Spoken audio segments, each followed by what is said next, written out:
Hello, we are here at Photokina 2010 talking to Mike Owen and Peter Yabsley from the professional marketing team from Canon. And we're going to talk a bit about the new products that Canon is bringing to the market here at Photokina and ask a few questions about Canon in general and their future plans. So let's start with the general question. How does Canon look at the medium format market, and do you think that there is going to be an interest with people who are buying Canon in a possible future camera in the medium format range? I think it's a very interesting question, and whilst we never disclose and talk about future developments, the medium format market is something that we constantly look at, we're constantly evaluating, as we do with all of our marketplaces, to see where the future direction and where the next sort of growth area is going to be. And it's one of those things that people and photographers are always demanding higher quality, better size files, and it's a case of, does medium format offer something different that they currently can't get from a 35mm body? We think that products like the 1DS Mark III offer a viable alternative to the medium format. So is there really a requirement for Canon to enter that market that is a relatively small and niche market? That's true. Okay, going to the under range of the market, what do you think will happen to the compact cameras? Because today you have cell phones with better and better cameras in them, and then you have on the other side, the evil cameras, the mirrorless cameras, which are entering the market, and the compact cameras are getting squeezed in the middle. So, do you think there is a future in 2, 3, maybe more years for the compact cameras? Yeah, I think so. When you look at the reasons people buy compact cameras, is ultimately to have slightly better image quality than maybe they would get from their cell phone. One of the limitations of cell phone cameras is the fact that the pixel pitch is incredibly small. And therefore the light capture and the image quality is limited to a point. Of course. And it's the same reason why people buy compacts or SLRs, is they want the different thing. And I think there will always be a market, even if it may be a slightly reduced size, for products such as Ixus and PowerShot. Well, what we mustn't forget as well is that the way cell phones have developed technologically, so have cameras at the same time. So a camera like an Ixus now has a lot more features and functions than an Ixus 5 years ago. So potentially that gap between what the products can do will maybe change slightly, but might still remain as well. Okay. Sony was actually the first, I think, to introduce a GPS inside the DSLR camera in the A55, which was recently introduced. Do you have any plans to introduce a camera with a GPS? And actually, why didn't you do it so far? Because GPS are not very expensive. You have them on each cell phone, so and cameras are big. You can probably squeeze them in.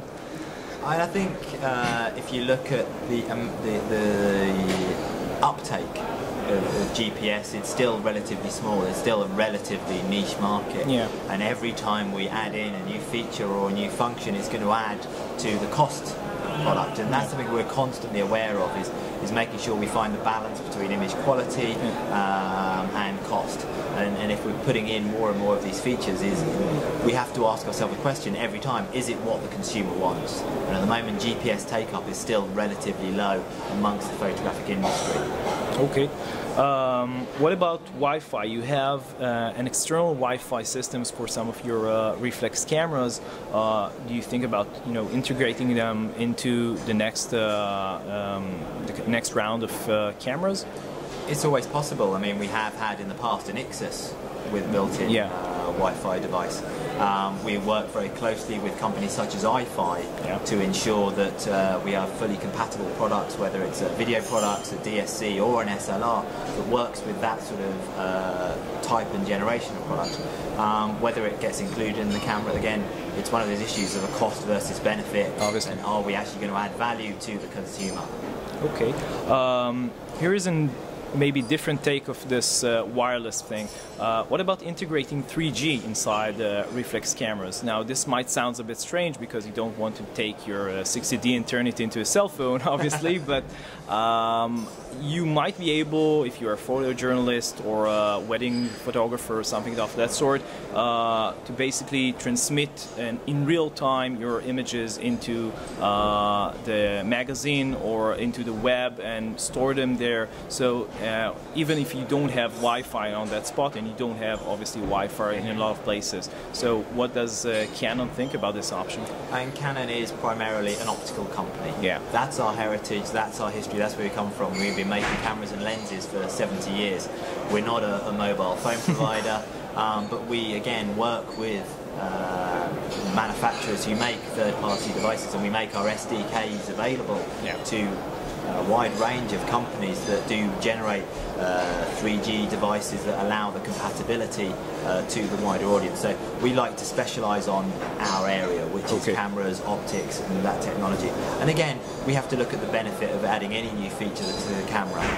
But equally, we're conscious as a company that sharing, especially for video, maybe even more than stills, sharing particularly on the internet is really becoming in the forefront of people's minds now, because the products are so good and it's so easy to make a great looking end result, whether it's a movie or a still image. So obviously as a company we're aware of that and we're looking at that, and you know, we'll continue to see what the best solution is for the customers in the future. Okay, here's a question that a lot of readers have been wondering about, and we've been trying to gather some information, but we're not very successful so far. What can you tell us about the Wonder Camera concept that Canon introduced, I think, a few months ago? It was in China, I think, initially. I mean, Canon historically has a long heritage in R&D and technology and development, and every 5 years we have a series of expo shows around the world, and the Wonder Camera was shown in Shanghai, in New York, and we'll be at the Paris Expo in London, in Paris, in a few weeks' time. But the Wonder Camera is very much a concept. It's something that it's a proof of point. It's a proof of technology that Canon can make this type of product and really take technology to the next step. We have, as I've mentioned already, a long history in creating optics and creating the sensors, and we want to show the world that we are looking forward, that we are seeing what the future may possibly hold, and we know that whilst full HD is today's sort of buzz phrase in terms of capturing video, and what will the future hold? Will it be 4K, 8K, going? Maybe more. Yeah, maybe more. So it's just a proof point. It may never come to the market, but it's just showing that Canon is constantly looking forwards. Was the Wonder Camera that you showed an actual working prototype? Yes. Can you say something about what it could do or what it can do? Or is it just, you know, nothing at the moment? No, unfortunately, nothing at the moment. Okay. Are you planning any new APS-C lenses from the L series, let's say f2.8? I mean, lenses which are professional but intended for crop sensors. I mean, we have a distinct demarcation between our L series lenses and our EFS lenses, and obviously, as you know, the EFS lenses are specifically designed for the compact sensor. In the past, we have introduced the 1755 f2.8. Which by many photographers is sort of considered to be the closest thing to an L, which doesn't have the L designation. The L series lenses are very much designed with full frame photography in mind. We want to make sure that we keep that that sort of level there. And obviously they still work with compact sensors, cameras, and in many ways are using almost the sweet spot of the lens by having a slightly smaller sensor. So, just to follow this question, your answer, basically you see a division in the market between, you know, professional photographers who use full frame and let's say amateur or advanced amateur photographers who use crop sensors, or do you think that, you know, some amateurs can actually go into the full frame and the other way around? Absolutely. We know many pro photographers who use the 7D, for example, as a second body. Because of the frame rate and the additional features it adds, and we know many consumers who buy the 5D Mark II as a body. So there's always going to be this crossover, and it's just about finding the balance in terms of price, quality, because EOS was founded at the end of the day on 3 basic principles, which is ease of use, high image quality, and good functionality. And that's still the ethos by which every EOS is designed today. Okay. Here is a question about video. Does Canon have intentions of releasing some sort of accessories for video, shoulder mount, sound grip, other maybe accessories that can help shoot video, which is very, a very strong feature in Canon DSLR line? This feature was brought into 5D Mark II actually as a journalism function in terms of design, to aid journalists who need to shoot video and stills and don't want to carry 2 pieces of equipment, so their primary function wouldn't be video. Yeah.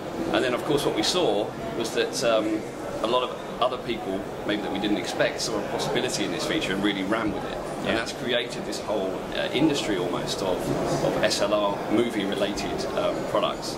And there's a lot of expertise out there already in these third-party companies that are making these kind of things. So really, I think there's not a lot of benefit for the user for Canon to move into this market. But we're always looking at what we might be able to produce as Canon that helps the user make a better image. But right now, there's so much choice for people already that we're just concentrating on producing the cameras. Okay.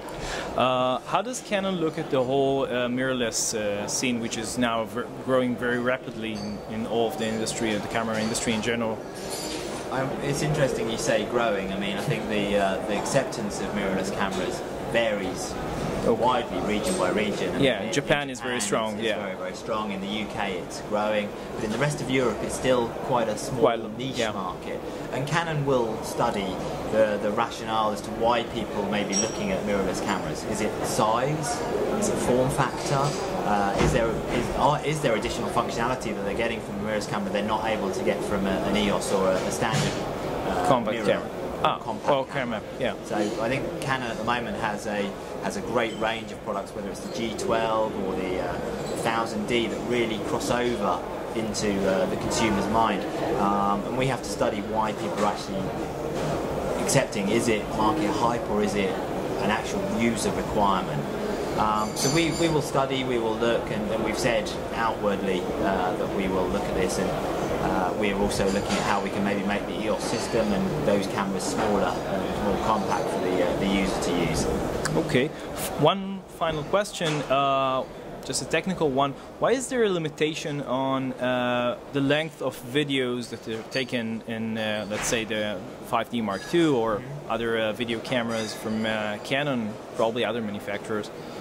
I mean, a lot of it is a technical limitation. I mean, we have a 4 gig file size limit on movie recording, and any single file that's recorded by the camera is limited to 4 gigabytes. Yeah. So on movie, if you're recording full HD, it could be 10 to 14 minutes, depending on your subject. So it's very much a technical limitation at the moment as the file size, and with new memory formats coming out, then maybe that'll change in the future.